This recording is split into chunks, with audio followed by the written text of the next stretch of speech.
আমাদের নবীজির প্রিয় খাবার 500 টাকা কেজি কাঁচা খেজুর। কাঁচা খেজুর অনেক মজা, অনেক টেস্টি, অনেক টেস্টি। নবীজির প্রিয় খাবার। নবীজি সবচেয়ে বেশি খেজুর পছন্দ করতেন, লাউ পছন্দ করতেন।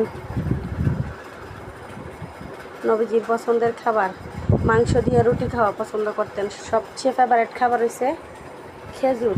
নবীজির পছন্দের খাবার খেজুর। এগুলা কিন্তু বড়ি না, এগুলো হচ্ছে খেজুর। বড়ি না কিন্তু, এগুলো হচ্ছে খেজুর।